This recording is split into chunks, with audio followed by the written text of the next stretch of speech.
qui m'a vraiment entendu la perche. Je voudrais détailler ce qu'on était ma petite zafette. Elle est là. Ah, voilà. Merci. Qu'est-ce qu'on a fait vis-à-vis des toilettes? Donc, beaucoup en échange avec Courtoisie Urbaine pour Saint-Vincent-de-Paul. Voilà. Alors, attendez, je vais mettre mon petit chrono parce que sinon je parle trop. Voilà. Donc, quand même, pour rappeler les grandes lignes du projet, on est sur un quartier de 3,4 hectares. Il y aura 600 logements et donc à peu près 1000 habitants. Alors j'ai mis 40% de logement social, mais effectivement c'est plus important, c'est 50% parce qu'il y a l'habitat participatif qui est aussi logement social. Il y a 2 bailleurs sociaux qui sont en maîtrise d'ouvrage et il y aura aussi une école, un gymnase et il y aura aussi des appartements en accession classique, donc des copropriétés qui devront se gérer comme une copropriété normale. Donc très rapidement, je pense que la plupart d'entre vous connaissent les toilettes, qui sont présentées aussi dans l'exposition là-bas. Ça c'est un modèle, en fait c'est un peu le seul modèle qui a paru raisonnable d'installer parce que on ne voit pas l'évacuation d'urine, l'usage semble le plus inchangé possible et ça a l'air d'être une toilette normale. Et là vous voyez bien le fonctionnement avec la trappe à urine dans la paroi. Peut-être, alors je dirais une des innovations du système, en fait il y en a 2, moi je trouve personnellement, d'après les toilettes précédentes qui avaient été conçues, il y a effectivement ce système avec la tipote qui est génial, mais l'autre particularité c'est qu'ils ont fait un siphon entièrement démontable, très simplement, etc. Donc ils ont vraiment essayé, les concepteurs de ces toilettes, que l'entretien soit le plus aisé possible, parce que oui, il y aura de l'entretien, ça ne va pas marcher tout seul, il va falloir faire des choses. Donc, c'est quoi ces choses et c'est quoi les risques et contraintes vis-à-vis de ces toilettes? Parce que même si Tové nous a dit hier qu'elles étaient révolutionnaires, ce qui est probablement vrai, il y a quand même des risques voilà, c'est comme en fait n'importe quel dispositif, il n'y a rien qui fonctionne tout seul. Donc le premier risque, je dirais, c'est que les toilettes se bouchent au niveau de la zone urine, parce que l'urine précipite, c'est extrêmement minéral comme liquide, et donc petit à petit, ça va venir se boucher. Et une fois que c'est bouché, vous pouvez être sûr que vous aurez des mauvaises odeurs. Sauf que si vous ne savez pas que c'est toilettes de séparation d'urine, et ça, vous dites, mais ça pue, qu'est-ce qui se passe, qu'est-ce que c'est ça? Et je pense que c'est le problème majeur qui est apparu dans les exemples scandinaves, c'est que juste, ça pue. Et là, on voit en dessous le siphon justement qui peut être démonté si on veut, on peut le nettoyer, mais on peut simplement en acheter un nouveau et le remettre. Et le deuxième risque, mais on ne sait pas à quel point c'est un risque majeur, c'est que les gens mettent tous ensemble en même temps au moment du ménage de la javel et que ça vienne perturber le système, la collecte, la transformation en engrais, etc. Donc voilà, ça c'est le deuxième risque. Mais bon, on est quand même sur il y a 600 logements, donc on peut aussi espérer que un ou deux des usages, ça se dilue et finalement ça passe. Donc ça, la sensibilité du système à ça, on ne sait pas encore à quel point c'est important. Alors du coup, les habitants ont 2 consignes principales dans les logements. La première, c'est entretenir le siphon à urine une fois par mois avec de l'acide citrique. C'est indispensable pour que ça ne se bouge pas, pour que ça ne sente pas. Et la deuxième, c'est pas de produits chimiques ou de javel. Alors nous on dit acide citrique pour nettoyer les toilettes c'est le meilleur truc. On peut aussi utiliser du vinaigre blanc, mais en fait il y a plein de gens, ils veulent quand même un produit qui s'appelle produit ménager, etc.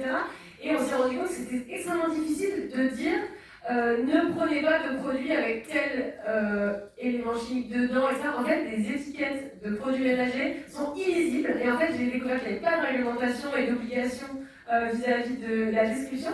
Donc en fait, on a décidé, ça c'est avec l'entreprise qui a Vonalexus qui propose le système de traitement, de simplement utiliser des produits écolabel qui en fait garantissent que ça va être relativement biodégradable et donc ne pas perturber le système.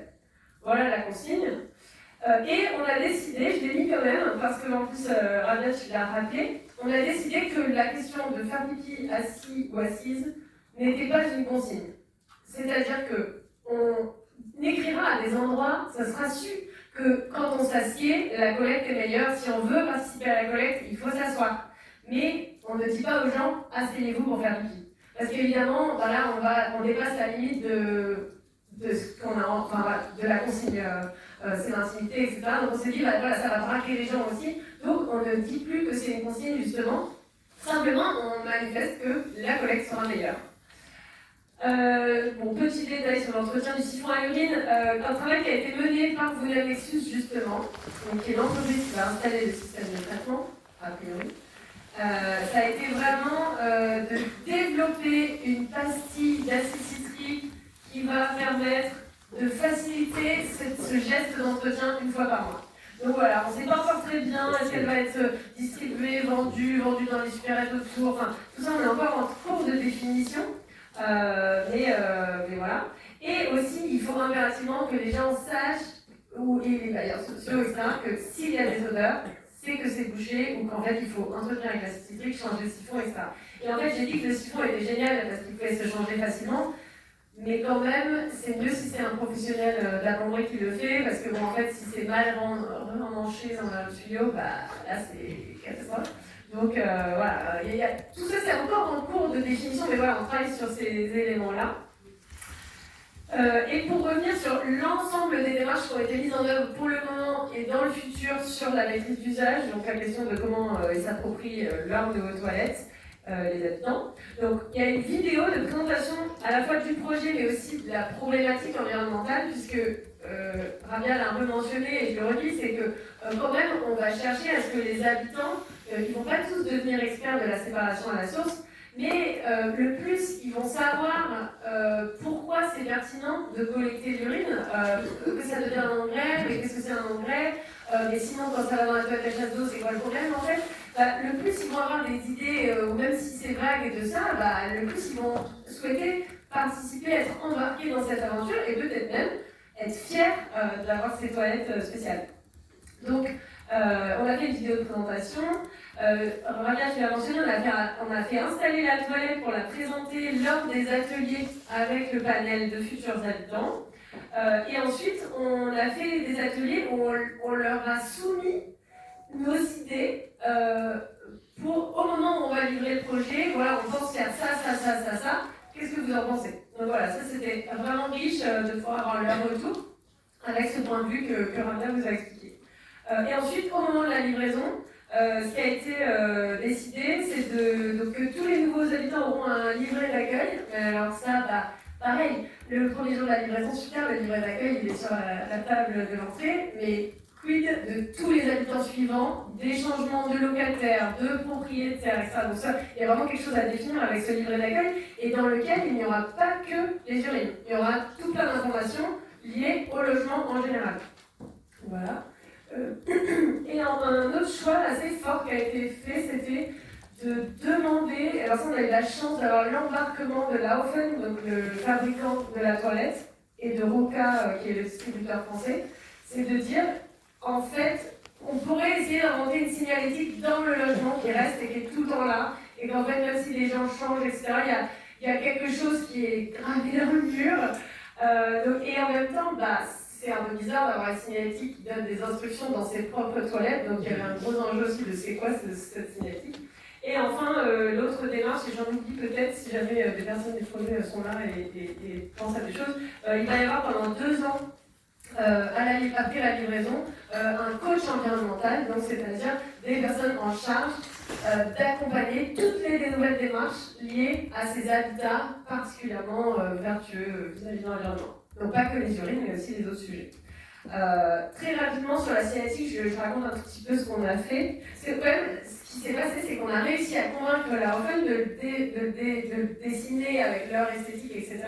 Et surtout, par exemple, on a dit, sur la chasse d'eau, on va mettre juste un petit symbole évocateur qui rappelle. Alors là, je vous montre juste des exemples de séances de travail, etc. En fait, je ne montre pas la cinétique finale parce qu'elle n'est pas terminée. Mais voilà, par exemple, ça, je le tiens de, je ne sais pas s'il y a des gens de la déco ici, mais la coopérative Équilibre, il y a des toilettes à compost. Et en fait, quand on va aux toilettes, il y a des petits vers de terre décorés partout dans la toilette.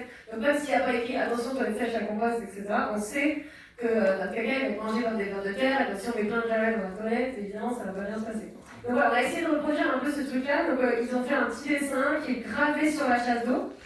Alors ils n'ont pas pu s'empêcher de mettre un QR code, voilà, mais en tout cas, il y a ce symbole évocateur. Et après, on est parti sur des dispositifs de plus en plus descriptifs, mais qu'on essaie de cacher un petit peu.